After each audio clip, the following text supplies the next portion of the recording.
Et c'est ce coup d'État énergétique qui a été décrit ces dernières heures sur France 24 avec beaucoup d'emphase, avec beaucoup de joie, avec beaucoup d'enthousiasme par le porte-parole des groupes terroristes, Wassim Nasr.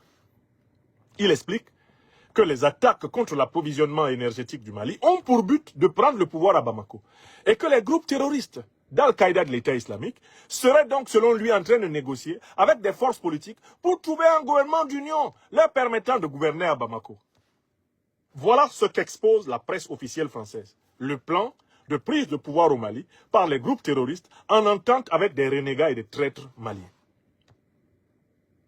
Ce plan a pour méthode l'asphyxie énergétique du Mali, le coup d'État énergétique.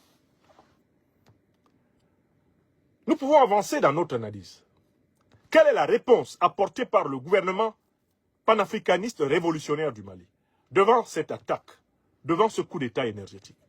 Je voudrais saluer ici les autorités maliennes, mais avant tout d'abord le peuple malien.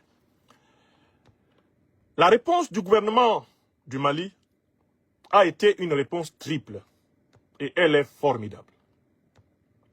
Premier niveau de réponse, expliquer clairement à la population les enjeux du coup d'État énergétique. Pourquoi les terreaux impérialistes attaquent-ils les voies d'approvisionnement du carburant? Qu'est-ce qu'ils veulent? On a réussi en un temps record à faire comprendre dans toutes les langues du Mali, à toutes les Maliennes et à tous les Maliens, que si les terreaux impérialistes s'attaquent à l'approvisionnement en carburant du pays, c'est parce qu'ils veulent provoquer une révolte, une rébellion de la population contre le gouvernement et ramener les suppôts de Paris au pouvoir à Bamako. Quand le peuple malien a entendu ça, le peuple malien a dit « Aïe, wallahi, wallahi, billahi, talahi, jamais ça va arriver ici. » Même s'il faut qu'on s'éclaire avec la lumière de nos yeux, on va s'éclairer avec la lumière de nos yeux, mais jamais plus à Bamako ici. Nous n'allons accepter que des valets de la France-Afrique nous gouvernent. Ça, c'est la première victoire. C'est la victoire la plus essentielle du gouvernement malien. La victoire de la compréhension, de la solidarité et du soutien du peuple. Les Maliens se sont retrouvés entassés devant les stations de carburant. Les Maliens se sont retrouvés privés de carburant. Mais à aucun moment, les Maliens n'ont envisagé de se débarrasser du gouvernement qui leur a dit la vérité. Parce que le président Assimi Goïta et ses compagnons n'ont pas menti au peuple. Le peuple sait qui l'attaque. Le peuple sait que c'est un combat pour la souveraineté et pour sa libération. Donc, la première bataille, ça a été la bataille psychologique. Le peuple malien l'a remporté. Vous savez pourquoi il l'a remporté? Parce que c'est un peuple enraciné. Ce n'est pas un peuple ouïa-ouïa. Ce n'est pas un peuple qu'on ballotte comme ça, là. Il sait ce qu'il veut. Et quand il a des dirigeants qui sont véridiques envers lui, ce peuple est d'une fidélité. Une fidélité sacrificielle. Voilà le premier élément de la victoire du président Goïta et de ses compagnons. Je parle en tant qu'habitant du Mali. Hein. Je suis maintenant un résident du Mali. Hein. Vous savez, là, quand je parle de la crise énergétique, c'est quelque chose que je vis quand je suis au Mali. Puisque je réside 1 mois sur 3 désormais au Mali. Donc les coupures de courant, là, la privation de courant, c'est quelque chose que je connais. J'ai appris à dormir sans courant. Ce que je n'avais plus fait depuis mes années, mon départ du Cameroun, j'ai réappris à dormir sans courant. Comme tous les autres Maliennes et Maliens. La crise énergétique, là, elle n'a pas d'amis. Hein.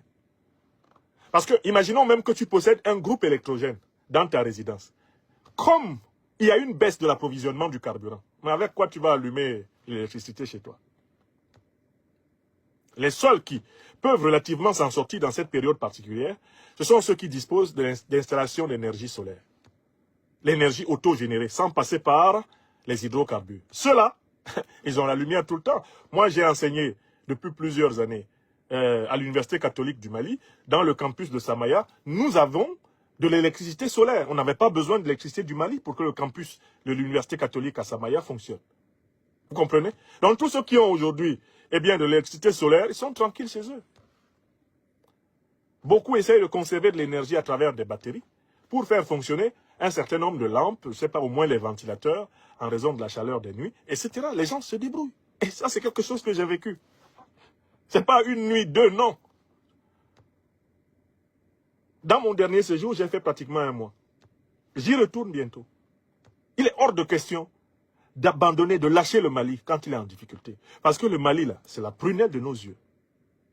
Son succès détermine celui du continent. Cet état est vital et névralgique. Donc, c'est le premier point par lequel les autorités ont gagné. Maintenant, deuxième élément. Les autorités ont donné les moyens à l'armée de garantir l'approvisionnement stratégique du pays et de tailler suffisamment encore le croupion aux terroristes. Les groupes terroristes ont subi des pertes sévères. Des principaux chefs terroristes ont été priés de rejoindre l'enfer. Jamais les groupes terroristes n'ont perdu autant d'hommes que lors de cette tentative de coup d'État énergétique. Et l'armée malienne a tenu le pari de faire acheminer partout où cela est nécessaire aujourd'hui le carburant.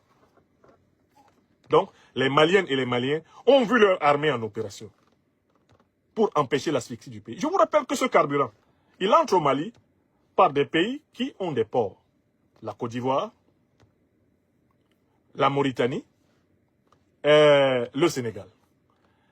Je vous ai posé dans la semaine une question très simple. Expliquez-moi comment il se fait que le carburant qui arrive au Mali ne soit attaqué ni en Côte d'Ivoire, ni en Mauritanie, ni au Sénégal, alors que tout le monde voit bien ces camions qui passent.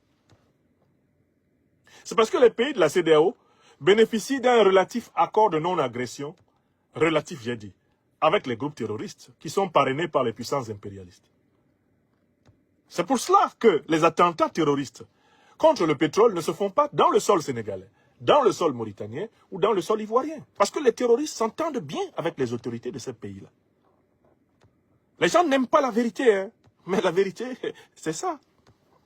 Il n'y a aucune raison qu'il y ait des attentats terroristes au Mali et qu'il n'y en ait pas dans les pays de la CEDEAO, qui sont en plus les pays par lesquels transite le carburant. Vous comprenez? Donc le Mali répond militairement. L'armée malienne est au combat nuit et jour. Elle taille les croupions aux terroristes nuit et jour. Et c'est dur d'être terroriste au Mali. Je vous dis que l'espérance de vie d'un terroriste est assez proche de celle d'une mouche. 7 jours. Oui! Tu commences une carrière de terroriste au Mali lundi, dimanche tu es mort. C'est ça hein, l'espérance de vie. Ceux qui sont tentés par cette carrière-là, il faut qu'ils imaginent qu'ils doivent tout vivre la meilleure partie de leur vie en une semaine. Parce qu'au bout d'une semaine,